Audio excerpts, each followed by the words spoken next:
Bwana Yesu asifiwe. Bwana Yesu asifiwe tena. Ni siku nyingine njema kwetu ambayo tumeipewa na Bwana, na leo ndio ya kwetu, kesho wala hakuna ajuaye. Kwa hiyo kama ni kuishi tuishi leo, kama ni kufurahi tufurahi leo, kama ni kushangilia tushangilie leo. Bwana Yesu asifiwe. Na ninaona muda umeshaenda sana, tumeimba sana. Bwana Yesu asifiwe. Kwa nitaomba ile energy ambayo ulikuwa nayo kwenye kuimba isibaki kwenye kuimba, ije pia kwenye kusikiliza neno. Pamoja na nyimbo, pamoja na kushangilia, neno la Mungu ndilo la muhimu zaidi. Bwana Yesu asifiwe. Kwa nitaomba unitege sikio, nitajitahidi tumalize leo. Na leo kama unatazama news, kama unasikiliza maeneo mbalimbali, unatazama post za watu mbalimbali, utakutana na posti zinazosema ya kwamba Yesu amefufuka. Bwana Yesu asifiwe. Na ndo gisi ilivyo, ni kusema leo ni siku ambayo Yesu alifufuka. Siku ya kwanza ya juma ndiyo leo, ambayo siku hizi tunasema ndo siku inaitwa ni siku ya saba, lakini ndo siku ya kwanza ya juma ni leo. Bwana Yesu asifiwe. Kwa hiyo tutaendelea na somo letu, tunaendelea kuangalia maisha baada ya kifo. Ndiyo somo letu. Tunaangalia ufalme usiokuwa na mipaka. Na tutajuaje ufalme huu usiokuwa na mipaka? Ndio maana tunapenda tujue umuhimu, tujue kusudi la Yesu kufufuka. Kwa nini Yesu alifufuka? Na hii ni wiki ya 3 na somo hili tutalifunga leo. Kwa nitakuomba unisikilize kwa makini ili upate kuelewa na upate kujijua na upate kujua hatima yako baada ya kifo. Bwana Yesu asifiwe. Wiki iliyopita tulisema ya kwamba falme za duniani, mwisho wa hizo falme kukutawala ni makaburini. Maana yake hata kama walikuwa wanakudai milioni ya pesa, ukifa wameomba, maana yake hakuna kupata tena. Ondoka kaburini, ndo milioni yote ulikuwa unadaiwa imeishia hapo. Mamlaka ya hizi serikali za duniani itakuwa imeishia wapi? Makaburini. Bwana Yesu asifiwe. Lakini tuligundua ya kwamba ufalme wa mbinguni wenyewe una operate tofauti. Ufalme wa mbinguni unavuka kifo na kuendelea kukutawala hata baada ya kufa. Bwana Yesu asifiwe. Kwa unaanza kuona tofauti. Kwa hiyo maisha unayoishi leo yatakufuata mpaka baada ya kufa, kwa wale ambao tuko ndani ya ufalme wa Mungu. Bwana Yesu asifiwe. Sijui kama tunaelewana vizuri. Kwa hiyo haijalishi umekufa, haijalishi unaishi, ufalme wa Mungu una mamlaka juu ya maisha yako, ya jana, ya leo na ya baada ya kufa. Ufalme wa mbinguni una mamlaka, una utawala. Manake ni serikali inayofuatilia maisha yako mpaka baada ya kwenda upande wa pili, baada ya kufa. Bwana Yesu asifiwe. Na ukipenda kuelewa hilo, tutasoma katika Wakorinto. Leo nitasoma sana kwa Kiswahili. Wakorinto wa pili. Tunasoma Wakorinto wa pili, sura ni ile ya 5. Wakorinto wa pili sura ya 5. Tunaenda na mstari wake wa 8 na wa 9. 5, 8 na 9. 5, 8 na 9 nasema hivi: lakini tuna moyo mkuu, nasi tunaona ni afadhali kutokuwamo katika mwili na kukaa pamoja na Bwana. 9. Kwa hiyo tena, ikiwa tupo hapa au ikiwa hatupo hapa, twajitahidi kumpendeza yeye. Naongeza 10. Kwa maana imetupasa sisi sote kudhihirishwa mbele ya kiti cha hukumu cha Kristo, ili kila mtu apokee ijara ya mambo aliyoyatenda kwa mwili, kadri alivyotenda, kwamba ni mema au mabaya. Bwana Yesu asifiwe. Nafikiri kila mtu amenielewa vizuri tunaposoma hapo. Paulo anapenda kukuonyesha ya kwamba uwe hai, manake uwe hapa tunakuona, na usiwe hapa tusipokuona, bado ufalme wa Mungu una mkono juu yako. Bado ufalme wa Mungu una mamlaka juu yako. Bado serikali ya mbinguni ina mamlaka juu yako. Bwana Yesu asifiwe. Kwa hiyo usikubali kuishi maisha ya ovyo ovyo. Usikubali kuishi maisha ambayo haina mwelekeo. Jua ya kwamba kuna ijara. Tunaposema ijara, maana yake kuna mshahara wa matendo unayoyaishi leo. Bwana Yesu asifiwe. Kwa hiyo tunatakiwa kuwa makini sana tunapoingia katika ufalme wa Mungu. Lazima tuwe makini na maisha tunayoishi, kwa sababu kuna ijara, kuna mshahara ambao unakuja, na mshahara utakuja kulingana na matendo yako uliyoyatenda wakati ulikuwa umevaa hiyo suti, ama wakati ulikuwa umevaa huo mwili. Bwana Yesu asifiwe. Hicho ni kitu cha kwanza. Kitu ambacho tunatakiwa kuelewa ni kwamba tuko na life insurance, lakini tena tuko na death insurance. Sijui kama unanielewa. Ni kusema ya kwamba tuko na coverage wakati tunaishi, lakini tukifa bado tuko na nini? Na coverage. Bado tuna bima ya maisha na bima ya kufa. Hiyo ni katika wale wanaoishi katika ufalme wa Mungu. Tunasoma Wakorintho wa kwanza. Tunaenda kwenye sura yake ya 15. Ni kurudi nyuma kidogo tu hapo. Wakorintho wa kwanza sura yake ya 15 na mstari ule wake wa 52 ama 52. Tunasoma 52. Kwa dakika moja kufumba na kufumbua wakati wa parapanda ya mwisho, maana parapanda italia na wafu watafufuliwa, wasiwe na uharibifu, nasi tutabadilika. Bwana Yesu asifiwe.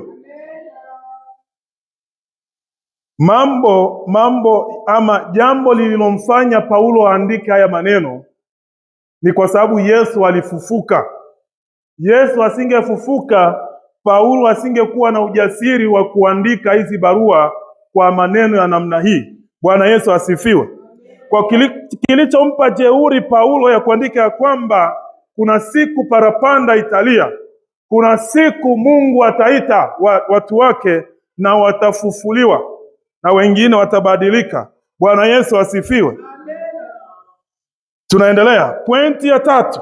Katika ufalme wa Mungu, kifo hakiwezi kuachanisha wananchi na mamlaka ya kisheria ya ufalme huo. Bwana Yesu asifiwe. Katika ufalme wa Mungu, kifo sio mwisho wa maisha. Kifo sio mwisho wako. Maisha yako yanaendelea, na sheria za ufalme wa Mungu bado ziko juu yako, bado zina mamlaka juu ya maisha yako. Hilo lazima uliweke kichwani. Bwana Yesu asifiwe. Kwa hiyo hauna kitu cha kupoteza katika ufalme wa Mungu. Hakuna. Na hii ndiyo sababu maalum ya kumfuata Kristo. Usimfuate Kristo kwa sababu dada yangu na yeye aliokoka. Usimfuate Kristo kwa sababu baba yangu alikuwa sijui nani. Hapana. Sijui kama nifuata vizuri. Usifuate Kristo kwa sababu siku moja unapenda uzikwe na watu wengi. Hapana. Usifuate Kristo kwa sababu ya kuja kutafuta marafiki. Hapana, hizo sio sababu za msingi za kumfuata Yesu Kristo ama za kupenda kuingia katika ufalme wa Mungu. Sababu maalum ni kwamba sababu ya wewe kumfuata Kristo ni kwa sababu ya kifo. Yesu alishinda mauti. Kwa hiyo na wewe uko na ile garanti ya kushinda nini? Mauti, ukiwa ndani ya Kristo. Nitakuonyesha jinsi gani mauti yanavyoumiza watu. Hapo mbele kidogo tu utaona ni jinsi gani mauti yanavyoumiza mioyo ya watu, mauti yanavyohangaisha watu, ama kifo kinavyohangaisha watu. Bwana Yesu asifiwe. Kwa hiyo ufufuo wa Yesu ama kumfuata Kristo kunakupa amani ya moyo. Unakuwa hauna wasiwasi yoyote. Kifo hakiwezi tena kukupatia depression. Kushindwa kulipa nyumba ya renti haitakupatia tena changamoto, kwa sababu unajua ya kwamba nife ama niwe hai, bado niko salama, bado nina amani ya Kristo. Ngoja tusome Warumi sura yake ya 14. Leo tutasoma baadhi ya vitabu. Mara nyingi hatusomi sana, lakini leo angalau tutasoma kidogo. Warumi 14. Warumi 14. Warumi 14 na mstari wake wa 8. Warumi 14 na mstari wake wa 8. 14 na mstari wake wa 8.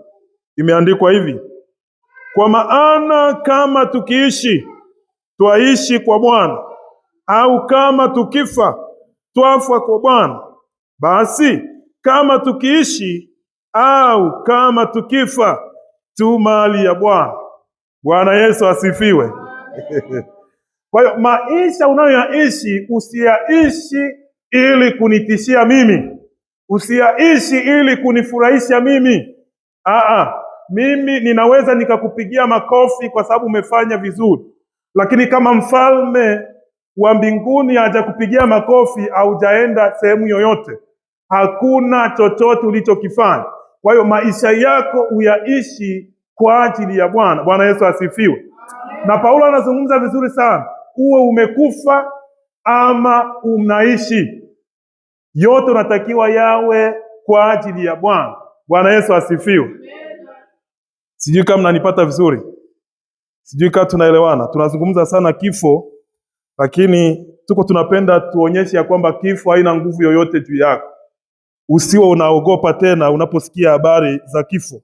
Kwa hiyo ufufuo wa Yesu Kristo ulikuwa ushahidi tosha ya kwamba mfalme ana mamlaka juu ya kifo. Kwa hiyo tusishangilie tu ya kwamba Yesu ameshinda mauti. Tusipige tu makofi Yesu amefufuka. Yesu ulikuwa kama mfano. Yesu ulikuwa kama image. Anakuonyesha kwamba hivi ninavyofanya na wewe ndivyo utakavyokuwa. Bwana Yesu asifiwe. Maana yake na wewe una mamlaka juu ya kifo.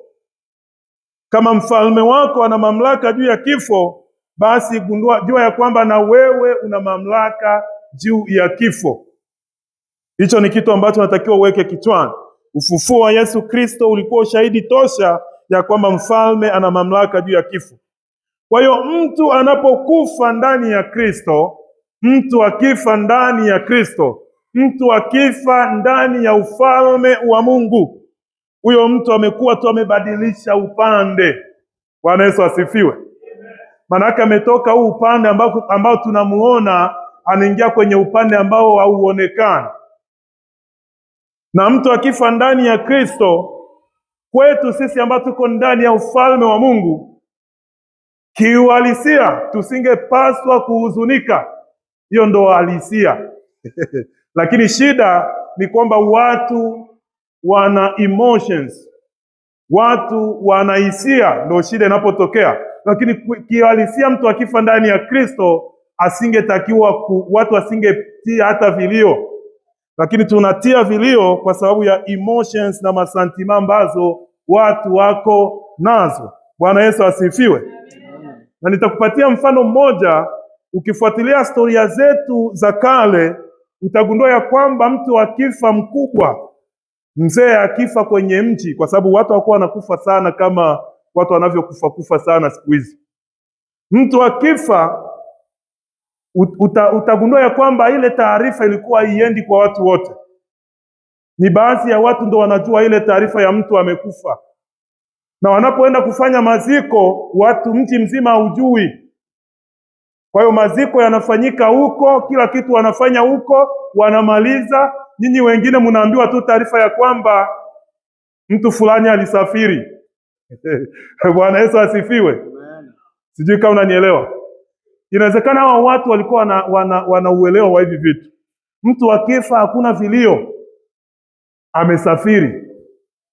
Mnakuja kufahamu mtu alifariki baada ya miezi 3 minne, ndio mnaambiwa sasa fulani ndio kashaenda.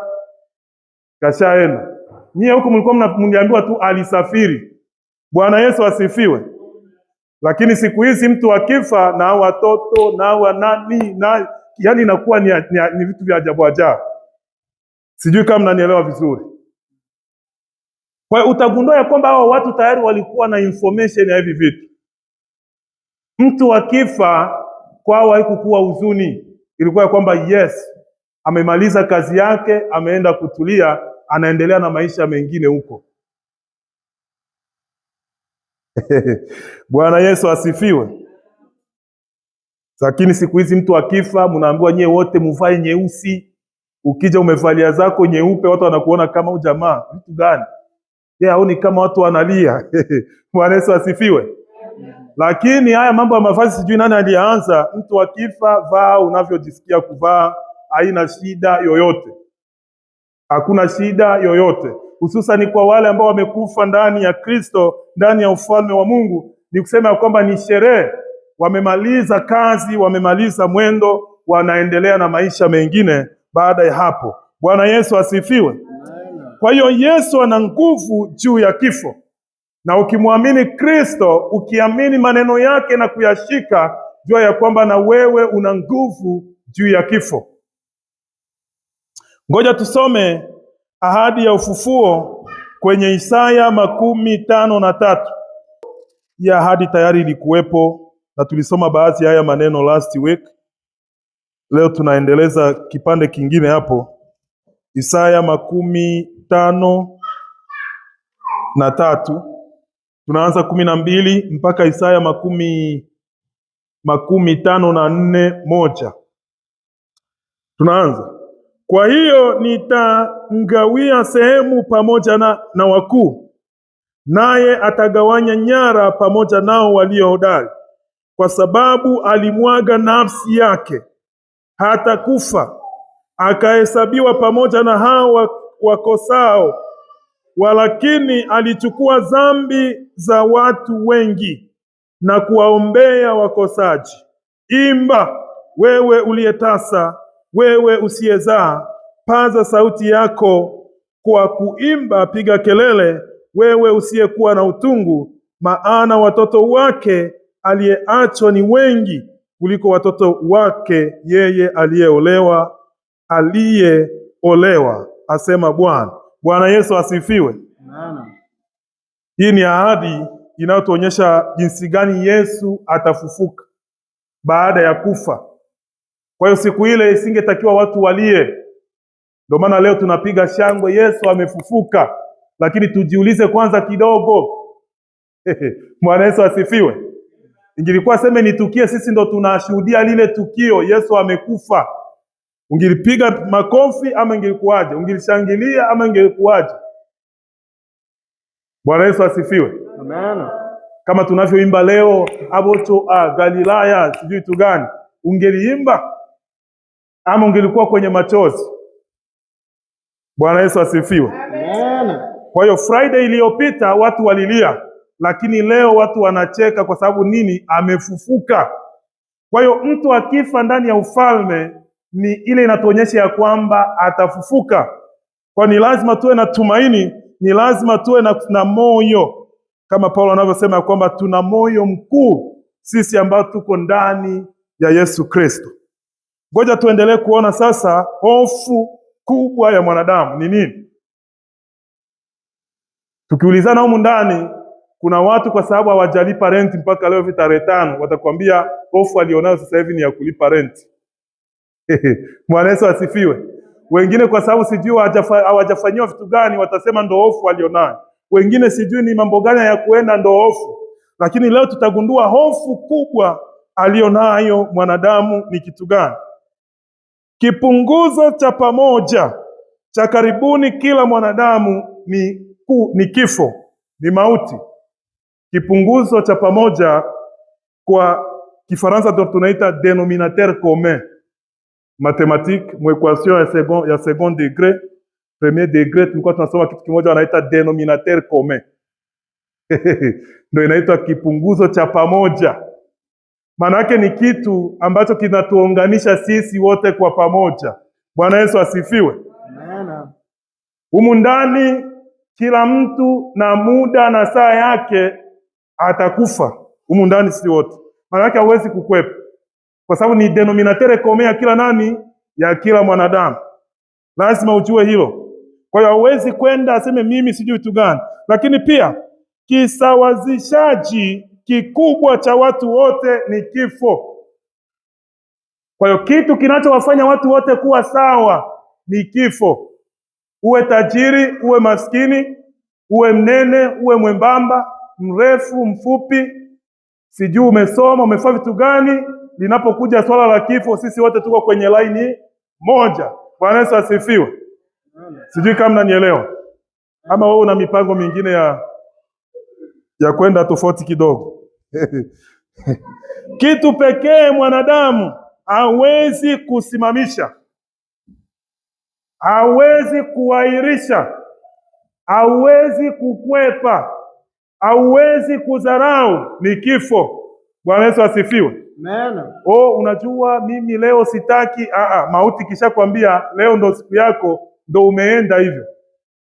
Usubiri kwanza, niko na project, kuna project sijamaliza, hayo ni ya kwako. Bwana Yesu asifiwe. Hauwezi kuahirisha sema usubiri sasa uje hata next week basi. Mauti yakija kukuchukua yanakuja na kishindo kweli kweli. Bwana Yesu asifiwe. Amen.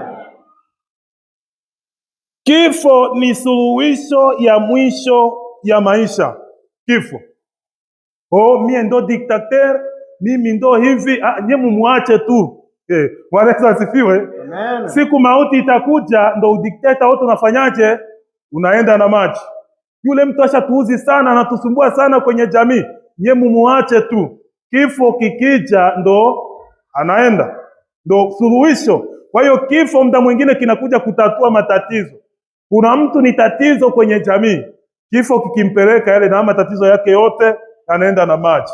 Bwana Yesu asifiwe. Amen. Sijui kama uko unanielewa ninakoelekea. Yeah. Lakini pia hofu ya mwisho ya mwanadamu ni kifo. Hofu ya mwisho. Pamoja na tule tu hofu tote tenye uko nato tule tudogo tudogo, lakini inapokuja swala la kifo kila mtu yuko serious. Ndio maana michango ya mtu ambaye amekufa hata watuambie tutie 500 kila mtu anatoa. Kwa sababu kila mtu anapofikiria kifo anaona nimeikwisha. Sina ujanja. Bwana Yesu asifiwe. Amen. Lakini ukisema tuko na project hapa tunatafuta 10,000, tuchange hata 200 wengine watakimbia. Lakini kwa sababu ni mtu amekufa, watu wafanyaje? Watu wako tayari. Na kuna issue moja ambayo imetokea huko kwenye social media, sijui ilikuwaje mpaka leo inaleta utata kwenye jamii.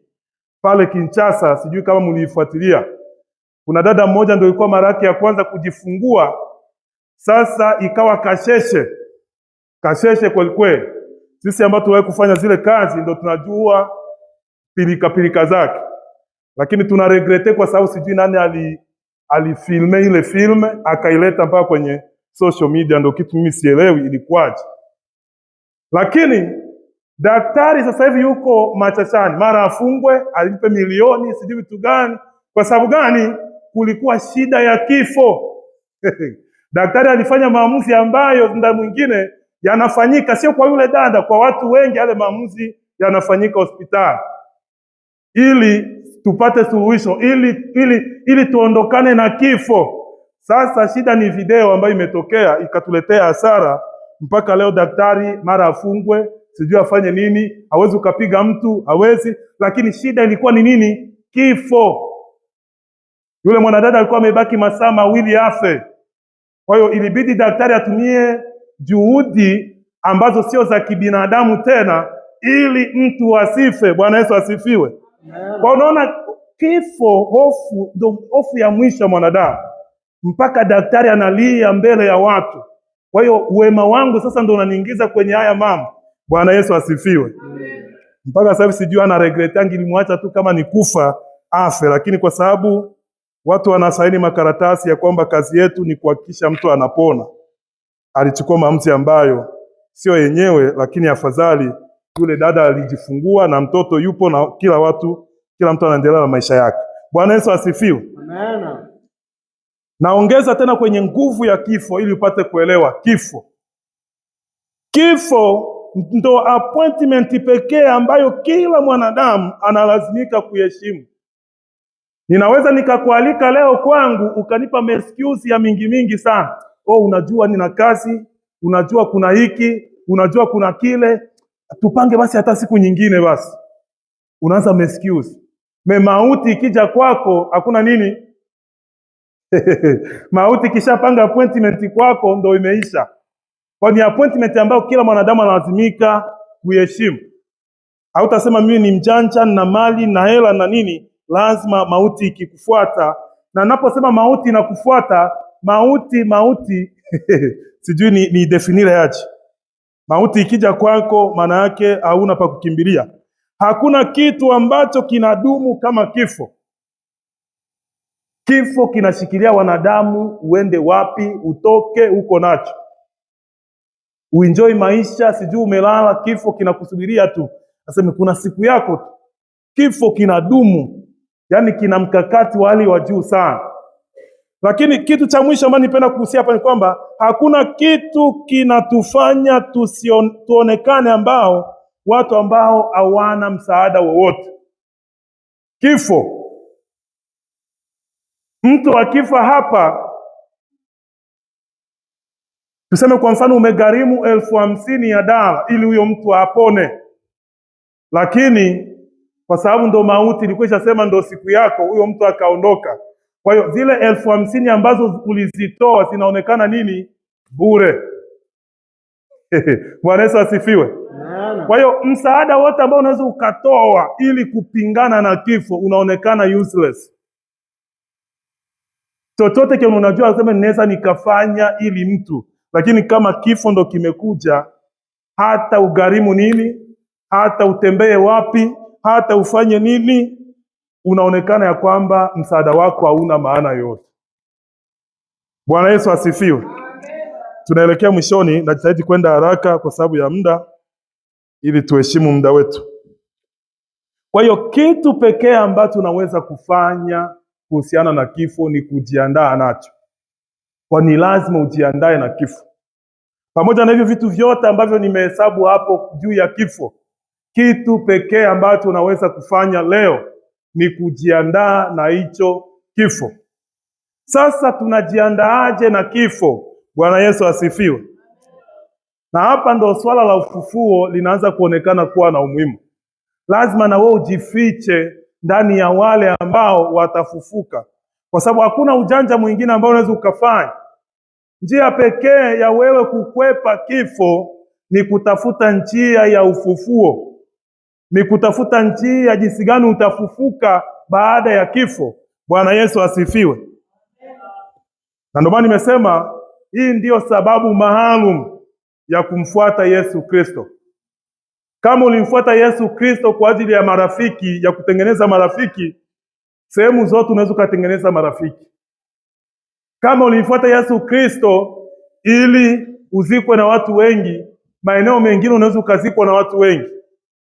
Bwana Yesu asifiwe. Lakini sababu ya msingi ya mtu kuamua ya kwamba mimi kweli huyu jamaa anaoyaongea huyu Kristo nimekubaliana naye, sio nyingine. Bwana Yesu asifiwe. Ni kugaranti ufufuo wako.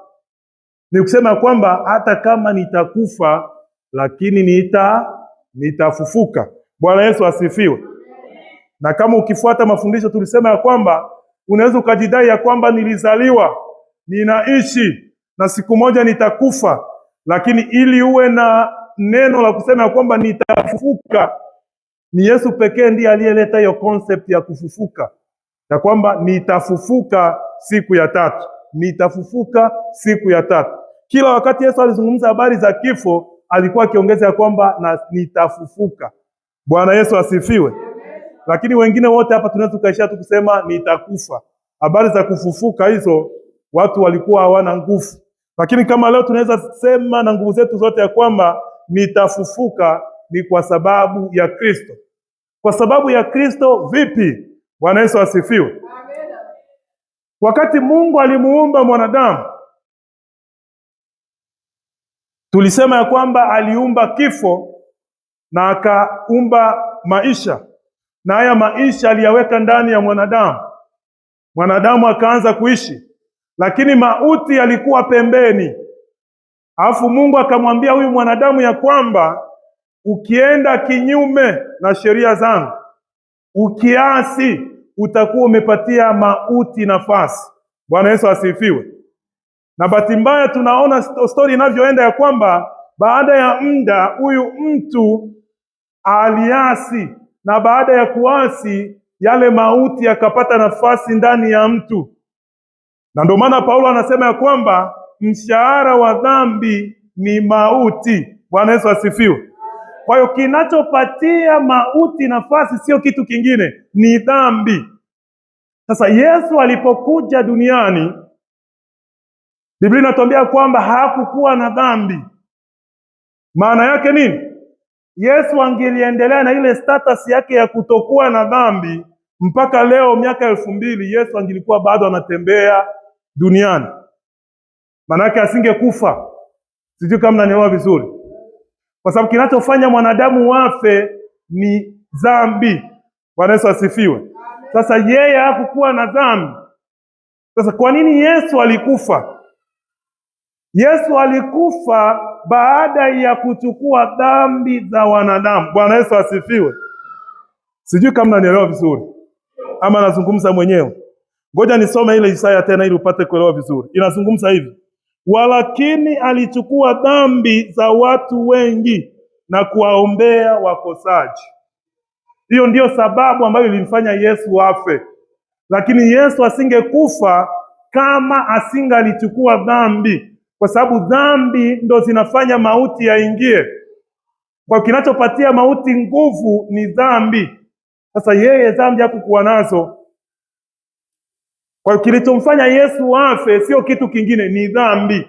Kwa hiyo yeye alichukua dhambi zako, wewe ukabaki kuwa huru, lakini siku ya tatu akafufuka. Bwana Yesu asifiwe. Unaelewa hiyo mchezo? Umeelewa mchezo vizuri unavyoenda? Maana yake alikubali kuichukua dhambi, mauti akasema okay, nimekupata. Akatundikwa msalabani ama mtini, akafa. Lakini sasa siku ya tatu akaipiku ile mauti, akaishinda mauti. Bwana Yesu asifiwe. Moja kwa moja tunaanza kuona ya kwamba mauti inaanza kufanya haina tena nguvu. Tayari wewe mwanadamu ambaye ulikuwa na dhambi, mauti haina tena nguvu juu yako, kwa sababu dhambi yako amezichukua mfalme wako. Na moja kwa moja akakaribisha kifo. Lakini tena siku ya tatu akaipindua ile kifo, ikaonekana ya kwamba kifo hakina nguvu tena. Bwana Yesu asifiwe. Tumpigie Yesu makofi mengi sana. Anastahili makofi mengi sana. Sijui kama umeelewa hiyo game. Manake Yesu asingechukua dhambi zako mpaka leo angelikuwa bado anatembea duniani. Kwa sababu kinachofanya mwanadamu afe ni dhambi. Kama hakuna dhambi, kifo hakipo. Hakina nguvu yoyote. Ngoja tumalizie na kusoma, ngoja tusome Wakorinto wa pili. Tunasoma Wakorinto wa pili sura ya 5. Wakorinto wa pili sura ya 5 na mstari wake wa 21. Wakorinto wa pili sura ya 5. Wakorinto wa pili sura ya 5 na mstari wake 21. Inaandikwa hivi: yeye asiyejua dhambi alimfanya kuwa dhambi kwa ajili yetu, ili sisi tupate kuwa haki ya Mungu katika yeye. Bwana Yesu asifiwe. Hiyo ndiyo Biblia inavyosema ya kwamba yeye asiyejua dhambi. Kwa hiyo kilichomfanya Yesu afe ni dhambi yako. Ndio maana mauti, kwa sababu mshahara wa dhambi ni mauti. Niyo triangle jinsi inavyoenda. Kwa hiyo wewe leo uko huru. Wewe leo mauti haina nguvu tena juu yako, na ndio maana na wewe utafufuka. Bwana Yesu asifiwe, kwa sababu mauti haina nguvu juu yako. Ngoja tumalizie na Wakorinto wa kwanza 15:55 hadi 57. Ngoja nimalizie hapo, na kumebakia kipande kingine kimoja na tumalize. Wakorinto wa kwanza sura ile ya 15, nikurudi nyuma kidogo tu, mstari wake wa 55 hadi 57. 55 hadi 57. Imeandikwa hivi: kuwapi ewe mauti kushinda kwako? Kuwapi ewe mauti uchungu wako? Uchungu wa mauti ni dhambi, na nguvu za dhambi ni torati. Lakini Mungu na ashukuriwe, atupaye kushinda kwa Bwana wetu Yesu Kristo. Bwana Yesu asifiwe. Amen. Paulo anaanza kukejeli mauti. Bwana Yesu asifiwe. Amen. Sijui kama mmeiona hiyo kejeli. Paulo anapata wapi nguvu za kukejeli mauti? Sisi wote tunavyoona nguvu ya mauti ilionayo. Paulo anasema kuwapi ewe mauti kushinda kwako? Aseme mauti hauna tena nguvu juu yangu. Ufanye nini? Ufanye nini? Mie na wewe hatujuani tena. Kilichompa hiyo nguvu ya kusema ni nini? Ni huo mstari wa mwisho ambao tunasema, unaosema ya kwamba lakini Mungu na ashukuriwe, atupaye kushinda kwa Bwana wetu Yesu Kristo. Yesu alishinda nini? Alishinda mauti. Alifufuka. Asingefufuka, mauti mpaka leo ingilikuwa na nguvu juu ya watu. Mauti mpaka leo ingilikuwa inashindilia watu. Lakini leo tunaimba amefufuka, amefufuka, sio kwa sababu yake tena, ni kwa sababu ya sisi. Maana na sisi tumepata nafasi ya kufanya nini? Na sisi tuna ule uwezo wa kufufuka. Bwana Yesu asifiwe. Amen. Tumalizie na Yohana 14:19. Yohana Injili 14:19. Yohana Injili 14:19. Umsikie Yesu anavyozungumza yeye mwenyewe. Yohana 14:19. Yohana 14:19. Bado kitambo kidogo, na ulimwengu haunioni tena, bali ninyi mnaniona, na kwa sababu mimi ni hai, ninyi nanyi mtakuwa hai. Bwana Yesu asifiwe. Na ukipenda kuelewa haya maneno, uende usome habari za Lazaro. Lazaro amekufa siku 4 kaburini. Yesu anafika eneo la tukio. Dada yake ya Lazaro namwambia Yesu ya kwamba ungelikuwa hapa Lazaro asingekufa. Bwana Yesu asifiwe. Lakini Yesu kwa sababu yeye ndiye ufufuo, anamwambia dada yake ya Lazaro ya kwamba kaka yako Lazaro atafufuka. Bwana Yesu asifiwe. Amen. Yule dada yake anamwambia najua atafufuka, lakini siku ya mwisho. Ndio maana Yesu wakati anafika mbele ya lile kaburi, Yesu alipaza sauti. Biblia inasema kwamba akalia, akatoa machozi. Yesu hakulia kwa sababu rafiki yake amelala wapi? Kaburini. Alilia kwa sababu umati wote haukuamini ya kwamba Lazaro atafufuka siku ile. Bwana Yesu asifiwe. Kwa hiyo kuna watu Yesu anawalilia kwa sababu hawapendi kuamini anachokizungumza. Hawapendi kuwa na imani na maneno ya Kristo Yesu. Kwa hiyo watu wako na madute mengi sana. Haiwezekani, inawezekana, haiwezekani, inawezekana. Sasa Yesu anapoona imani yako anafanya nini? Analia. Na wakati Yesu alipaza sauti, akaangalia juu mbinguni, akasema nashukuru Baba kwa sababu umenisikia. Na alipomuita Lazaro kaburini, Lazaro alichomoka kaburini. Bwana Yesu asifiwe. Amen. Kwa hiyo ndugu yangu mpendwa, kifo kisikupe mashaka. Kifo kisikubabaishe. Kifo kisikutishie. Jua ya kwamba una ufufuo ndani yako. Yesu siku atapaza sauti, na ile sauti utaisikia na utachomoka kaburini kama alivyochomoka Lazaro. Mungu awabariki na awabariki tele. Amen. Neno ambalo kama umefuata maandiko ambayo mchungaji alikuwa anayasoma, yote ni maandiko yanayotupa matumaini kwamba bado tuko katika hili mkutano kidogo onekana kamili, tunaweza kuishi pamoja na Yesu.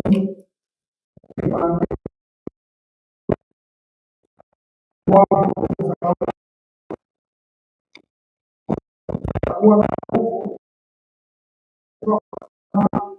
mapenzi ya Mungu.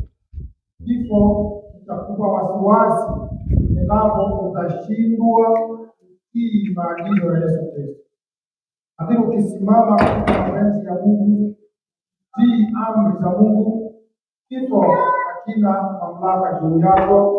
Mauti haitakutaabisha tena, kwa sababu tayari utakuwa umejinunulia kibali cha kufufuka siku moja pamoja na Yesu, kwa sababu utakuwa umejitengenezea haki ya kufufuka na kuishi pamoja na Yesu katika ulimwengu. Bwana Yesu asifiwe sana. Amen.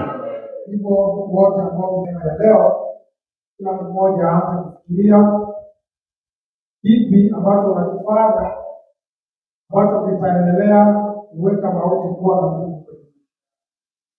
Kipi ambacho unaweza ukakifanya ili kikutoe katika kuogopa kifo na mauti, uweze katika ujasiri wa kusubiri kifo ili siku moja uende uishi katika ufufuo wa watakatifu katika ulimwengu. Bwana Yesu asifiwe sana. Amen. Yote inakuomba kufanya uchunguzi tathmini. Kipi unakifanya kikakukosesha mbingu? Kipi unakifanya kinakuweka kuwa na wasiwasi na kifo?